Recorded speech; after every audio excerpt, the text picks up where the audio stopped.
المنجدي قائل له په مسائل الجوربین د دې تفصیل دا دی جناب خوف هغې ته وایي کوم چې د څرمنې جوړ د څاروي د څرمنې نه چې کوم جوړ نو اصل خوف هغه دی او دا د مصنوعي څرمنې نه چې کوم جوړي دا ریکزین او یا چې کوم دی نو دا فوم چې ورته وایي فوم دا نن سبا سپلای اکثر چې دا دې کې څرمنې کمي دا فوم دې ته وایي دا مصنوعي څرمن ده نو دا فوم هغه فوم چې هغه د څرمنې په حکم کې نو دا هم څه ده دا په حکم د څرمنې دا خوف نه ده خو دا په حکم د چا کې ده د خوف کې ده او یو جوربین دي نو جوربین بیا درې قسمه دي یو هغه جوربین دي چې هغې ته مجلدین وایي چې لاندې باندې ورته څه څرمنې یعنی یي سخینین دا سخین ګوره دې سره شرط دی کې خلک خطا کېږي اکثر خلک په دې جورابه پورې دا دغه وګنډي هغه لاندې شی غوندي جرموق چې ورته تاسو وایئ دا جرموق دا نه دی خو بهرحال تاسو ورته وایئ دا ورپورې وګنډي بیا پرې مسح کوي دې باندې مسح نه کېږي جوربین سخینین مجلدین دا ټکي ورسره یاد ساتئ چې جوربیني سخینیني مجلدیني لاندې باندې ورسره څرمنې نو په دې باندې مسح اتفاقا او دریم جوربین سخینین منعلین چې سخینی او لاندې نو ته څه نعل نو دې باندې هم څه کېږي مسح کېږي مظهر کې مونږ نو دا عام جوربین چې مجلدین دي باندې مسح نه کېږي بلکې سخینین مجلدین باندې مسح سره اتفاقي پاتې شو جوربین رقیقین نو په دې باندې ملک العلماء علامه کاسانی په البدایع والصنایع کې اجماع نقل کړې ده څه نقل کړي اجماع چې فإن كانا رقيقين يشفان الماء لا يجوز المسح عليهما بالإجماع او شو پدې چې علامه کاسانی وایي که دا رقیقینو او اوبه راښکلې نو اتفاقا بالاجماع پې مسح نه کېږي او شو پدې دغه شان البحر الرائق کې ابن نجیم لیکي ولا يجوز المسح على الجورب الرقيق من غزل او شعر بلا خلاف ولا يجوز المسح على الجورب الرقيق من غزل او شعر بلا خلاف چې هغه دغه جورابه چې هغه باریکۍ نری د ویښتوی یا د وړۍ نو په دې باندې اتفاقا مسح نه کېږي ولو كان سخینا يمشي معه فرسخا فصاعدا فعلى الخلاف او که سخینی نو سخین څه ته وایي چې درې شرطه یې کوي چې یو امساک به ساق کوي بې د تړلو بې د ربر او د پلاستیک نه باندې ته څه کېږي ساریږي دویم عدم شفاف چې ساس کې پې ولګي خپې ته نه رسي او دریم تتابع د اقدامو چې کم از کم 3 میله یا 3 فرسخه 3 فرسخه 48 میل جوړېږي ته پکې بې پیزار تلی شي نو دې ته بیا څه وایي جوربین سخینین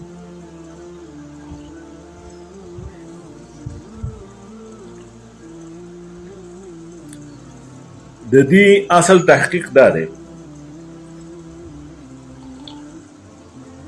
چې په قرآن کې د خپو وینځل دي د قرآن نه ثابت دي د چا د خپو وینځل نو په هغې کې دا ده چې که ستا جوراب وي او که ستا موزه او که ستا هغه چینا هغه شی هر شی چې خطبه وباسي او خپې به وینځي د قرآن آیات سره. بیا خف چې کوم دی، خف د چمړې موزه،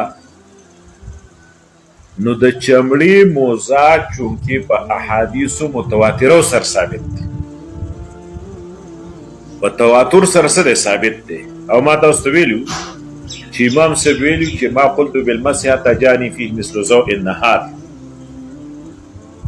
او دغه ویلو چې زه د اویاو صحابو سره زما ملاقات وشو، حسن بصري وي، او اویاو بدریینو سره كلهم كانوا يرون المسح على الخفين، او ابن حجر او علامه عینی اتیا صحابونه نقل کړي. د دې وینا علما وی چې د حدیث متواتره مثال بسنګ لکه حدیث د مسح على الخفين. نو د حدیث د مسح على الخفين دا ثابت دی په احادیثو متواتره سره، او حدیث متواتره په دې سره زیادت د کتاب الله سره جایز دی. نو د دې د وجنه مسله څه شو ځان په پوهوا چې ګوره د قرآن نه چې کومه خبره ثابته ده نو هغه دا غسل خفین باندې مسح ثابت ده په احادیث متواتره سره، او په احادیث متواتره سره زیادت په کتاب الله باندې سره جایز دی. ټیک شو، خو صرف په خفینو او خف چې کوم دی نو هغه د سرمنې موضوع ته وایي. چاته وایي؟ د سرمنې موضوع ته. اوس که د سرمنې نه وي، موزه د سرمنې نه وي، نو که په حکم د دې کې وي نو دې ته ویل کېږي علی سبیل تنقیح المنات. تنقیح المنات څه مقصد دی؟ چې کوم علت په خف کې دی، که هغه علت دلته موجود نو په دې باندې مسح کېږي، او که هغه علت دلته نه موجود نو بیا پې مسح نه کېږي. نو اوس دغه ما تاسو ته وایي چې د فوم دا کمې دغه چې راځي موزې ریوڼ نه چې عام طور راځي تبلیغیانو په خپو وي، دا سرمن نه ده، سرمنو پکې ډېر کم وي. ما سره شته خطب راوړي هغه چمړه ده، عین هغه خف دی، هغه کومه چې اصل چمړه ده د څاروي، هغه هم ریوڼ کې میلاویږي، خو هغه لږې غوندې کلکي، د تبلیغیان ځکه ځای نه اخلي، هغه لږې غوندې کلکي داسې ماتې ماتې کېږي، نو دوی دا فوم پسې اخلي. دا بل فوم چې دی دا ریوڼه چې کوم راځي نو دغه په حکم د خف نه دی، خو په حکم د خف کې دی. پوه شو په دې؟ اوس جمع نه دی تاسو ته ما ښودلی وی چې دا سرمند او دا فوم دی.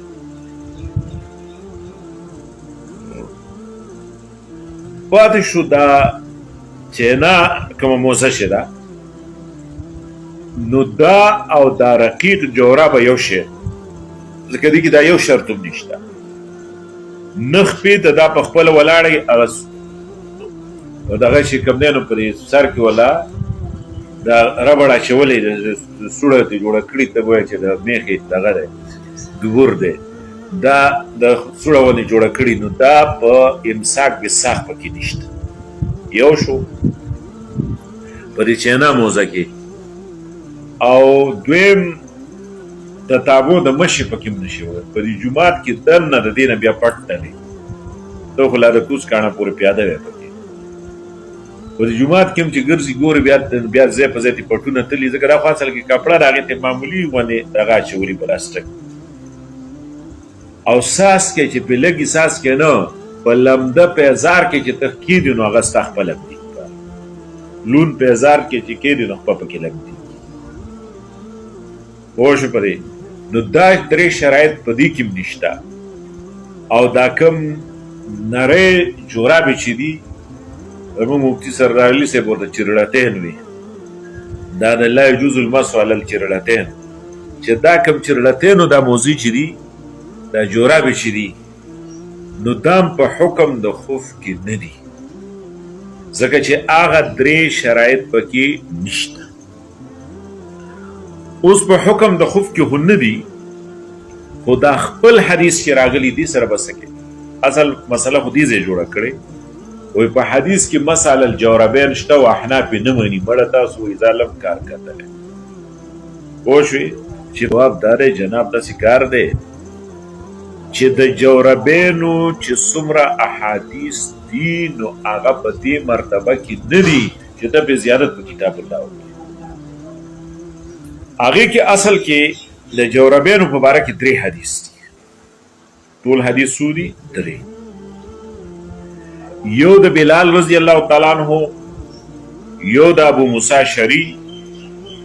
او یو حدیث د مغیره ابن شعبه د بلال رضی الله تعالی عنہ د ابو موسی شری رضی الله تعالی عنہ د دوی حدیث په ابو داود کې د اول وګوره باب في المسح على الجوربين والنعلين وبه قال حدثنا حناد ومحمود بن غيلان قال حدثنا وكيع عن سفيان عن ابي قيس عن هزيل بن شراحبيل عن المغيرة بن شعبة قال توضأ النبي صلى الله عليه وسلم ومسح على الجوربين والنعلين مسح على الجوربين والنعلين دلته وګوره دی ابو داود کې اوس وګوره دلیل دا دی وبه قال حدثنا عثمان بن ابي شيبة عن وكيع عن سفيان عن ابي قيس الاودي هو عبد الرحمن بن سروان عن هزيل بن شراحبيل عن المغيرة بن شعبة أن رسول الله صلى الله عليه وسلم توضأ ومسح على الجوربين والنعلين قال أبو داود وإذا قال أبو داود شرح بكار قال أبو داود كان عبد الرحمن ابن مهدي لا يحدث بهذا الحديث عبد الرحمن ابن مهدي دا حديث نه بیانو لأن المعروف عن المغيرة أن النبي صلى الله عليه وسلم مسح على الخفين ذکر مغیره ابن شعبہ مشهور حدیث دار چې نبی علیہ السلام په موضوع مسح کړی د جوربینو دا حدیث صحیح نه ده وروي هذا ايضا عن ابي موسى الاشعري عن النبي صلى الله عليه وسلم انه مسح الجوربين وليس بالمتصل ولا بالقوي وې د مغیره ابن شعبہ چې کوم حدیث ته نو دا نه متصل دی او نه قوي دی ربوشوي ومسح على الجوربين علي بن ابي طالب بن مسعود براوان ابو ملوسه دغه بیا آثار دي ربوشوي نو دا حدیث چې کوم دی دلته دا ابو موسی اشعری رضی الله تعالی عنہ حدیث نو دیتا ترمذی مولا سوی چې دا حدیث حسن صحیح دی خو په دې کې امام ترمذی ان تسامح شوه د امام ترمذی نه علاوه ابو داود موي یحیی ابن معین ویلی علی ابن مدینی ویلی عبدالرحمن ابن مهدی ویلی چې دا حدیث ضعیف دی ځکه پرې کې یو ابو قیس دی او یو هزیل ابن شراحبیل دی یو ابو قیس دی یو هزیل ابن سره شراحبیل د دې د وجنه دغه شکم دی د الحدیث یو عالم دی عبدالرحمن مبارک پوری او هغه د ترمذی باندې شرح لیکلی تحفة الاحوزی نو هغه هم په دغه خپل شرح کې دا اقرار کوي چې دا حدیث چې کوم دی نو دا ضعیف دی دا قابل استدلال نه دی د جوربینو دا حدیث دغه شرح لان زموږ د مکتبه کې و خو زموږ مکتبه خو ډېره محفوظه یې کړه هغې ته خو انسان څه کې مچ نشي ننوتی خو صرف ټول کال پکې اور بلیږي او چڼې پکې پراته دي نو دا تحفة الاحوزی دلته وا اوس که تاسو کته وګوره که چې ته پیدا کړه پوه شو په دې نو دا یو حدیث شو ترمذی والا دا حسن صحیح دا صحیح نه دی امام نووي چې کوم دی امام نووي اغم په دې حدیث باندې جرح کړی مسال الخفین 132 صفحه ثم توضأ ومسح خفيه خفين شو ثم توضأ ومسح خفيه د جریر دا حدیث نقل کړی بیا په شاته راځه ورپسې. دویم حدیث په دې کې د بلال رضی الله تعالی عنہ دی.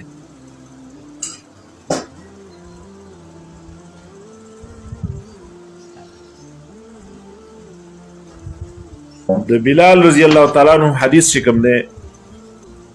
هغه موجم د طبرانی کې دی. موجم د طبرانی کې د بلال رضی الله تعالی عنہ حدیث ته او هغه کې دادی چې په جوربینو مسح کړی ده. نو دا غي په باره کې بیا تحقیق چې کوم دی نو دا نصب الرایا چې دا نصب الرایا هدايه باندې لاندې چې کوم تخریج دی د حافظ زیلعی نو آلتا هغه وایي چې دا حدیث چې کوم دی نو ضعیف دی. د ابو موسی اشعری رضی الله تعالی عنہ حدیث چې کوم دی د مسح علی الجوربین ناغا ابن ماجه کې دی په دې کې دی باب المسح علی الجوربین والنعلین دې کې دغه حدیث نقل کړي عن الحذيل بن شرابيل عن مغيرة بن شعبة أن رسول الله صلى الله عليه وسلم توضأ ومسح على الجوربين والنعلين. دغه یو حدیث نقل لري مسح على الجوربين والنعلين چې په جوربین او په نعلین باندې څه کړه مسح وکړه.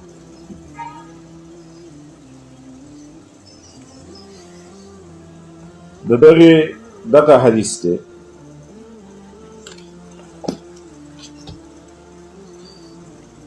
د دې په باره کې ما تاسو ته وی د ابو موسی اشعری رضی الله تعالی عنہ حدیث کوم دی چې ابو داود کې دا وایي چې دا متصلم نه دی قویم نه دی. عبدالرحمن ابن مهدی دا نه بیانو ځکه مغیره ابن شعبه اصل حدیث دار چې مسح په خفینو باندې جوربین پکې نشته او امام نسائی ویلی دی چې په دې روایت کې د ابو قیس جوربین ذکر کړي خود د څوک تابع نشته. صحیح قول د مغیره ابن شعبه دا چې مسح علی الخفین ده مسح علی الخفین ده. بیا امام نووي په دې شرح د مسلم کې دا لیکلي دي چې ګوره دلته دا روایت چې کوم دی په دې باندې جرح کړي عبدالرحمن ابن مهدی او علی المدینی یحیی ابن معین. نو امام نووي دا لیکي چې په دې کې یو سړی هم جرح وکړي نو داغه قول د ترمذی نه مخکې دی او په دې ځای کې خو د ټولو اتفاق دی چې دا ضعیف دی. نو د دې وجه نه لا يقبل قول ترمذی انه حسن صحیح چې ترمذی چې ویلي حسن صحیح دی نو دا صحیح نه ریپورت شوی. نو ګوره مسله څه شوه؟ مسله دا شوه چې د خو وینځل په قرآن په نص سره فرض دي. خفین چې کوم دی نو احادیث متواتر دي. د جوربینو ټول 3 حدیث دي، یو د بلال، یو د ابو موسی اشعری، یو د مغیره ابن شعبه. د بلال او ابو موسی اشعری چې کوم دی هغه حدیث سندن ضعیف دی. د ابو موسی اشعری رضی الله د مغیره ابن شعبه رضی الله تعالی عنہ دا غیب مبارک چې کوم داغه نو دلته امام ترمذی هغه ته حسن صحیح ویلی دغه نه مسله جوړه شوې ده. نو ابو داود داغه مبارک وی چې دا متصلم نه دی قویم نه دی.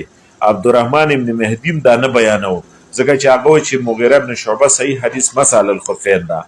او بیا د ابو قیس دغه شکم نه امام نسائی وی چې د ابو قیس اچا مطابقت نه کړي بلکې صحیح دا چې دا مسح الخفین ده مسح الجوربین نه ده. او بیا امام نووي وی چې په دې حدیث کې صرف امام ترمذی ویل دي چې دا حسن صحیح دی. د دین علاوه د نور ائمه یحیی ابن معین، علی ابن ملدینی او وی چې دا صحیح نه دی. هغه خلق په جرح او تعدیل کې د امام ترمذی نه ډیر مخکې دي. نو کاغه کې یو سړی وی صحیح نه دی د امام ترمذی قول اعتبار نه او دلته خدای درې وړ اتفاق دی. نو د دینه دا معلومه شوه چې د مسح علی الجوربین خپل حدیث صحیح نشته. داسې حدیث نشته چې ته په هغې باندې زیارت په کتاب الله وکړې، کتاب الله پرېږدې او په جوربیانو باندې څه وکړې؟ مس وکړې. نو چې داسې حدیث نشته، نو اوس هغه جوربین که د نعلینو په حکم کې داخلي نو په هغې باندې مسه کېږي، او که د نعلینو په حکم کې داخل نه وي نو په هغې باندې مسه نه کېږي. پوه شو په دې؟ نو نعلینو په حکم کې داخلېدو دا کم شرایط چې لګولي دي نو دا د جیبه نه دي، بلکې دا په دې دپاره دي چې دا خف دی که نه، د خف په حکم کې داخل دی که نه، دې ته تنقیح المنات وایي. پرې پوه شوې؟ دې ته تنقیح المنات وایي چې دا خف دی که نه دی. دې وجې نه احکام القرآن د جساس هم وایي چې والاصل فيه انه قد ثبت ان مراد الايه الغسل على ما قدمنا فلو لم ترد الاثار المتواتره عن النبي صلى الله عليه وسلم في المسح على الخفين لما جاز لنا المسح. چې دا اصل د قران نه ثابت ته څه غسل، او کوم احادیث متواتره نه وي نو موږ په خف مسح نه کوله. ولما لم ترد الاثار في جواز المسح على الجوربين في وزن ورودهما في المسح على الخفين ابقينا حكم الغسل على مراد الايه. چې په جوربینو کې داسې آثار نشته، داسې احادیث نشته څنګه چې په خف کې دي، نو دی وایي نه جوربینو په صورت کې موږ څه چلو کو حکم په خپل غسل پرې خو چې خپې به وینځي. او مصنف ابن ابي شیبه کې د وسره دا تعین هم شته چې سعید ابن مسیب او حسن بصری نه دا نقل دي چې یمسح على الجوربین اذا كان صفیقین، چې هغه مضبوطی پیړ نه نو بیا به الله څه کوي؟ په دې باندې مسح کوي. پرې پوه شوې؟ او جوربین چې کوم دی، په جوربین په موضوع باندې قیاس هم صحیح نه دی. د هغې وجه دا ده چې دا مسح علی الجوربین خلاف القیاس ثابت ده، ځکه مسح او قایم مقام د غسل نشي ګرځېدی، دا خلاف القیاس ثابت ده. نو د دې د وجې نه په هغې باندې ته جوربین قیاس کولی هم نشي. فتح القدیر کې وایي چې مسح علی الخف علی خلاف القیاس فلا يصلح الحاق غیر به الا اذا كان بطریق الدلاله وهو ان يكون في معناه، چې دا په طریقې د تنقیح المنات سره یعنی قیاس نه کېږي، البته چې دا د هغې په حکم کې داخلي، او حکم کې داخلېدو دپاره دغه درې شرایط څه دي علما بیان کړي دي.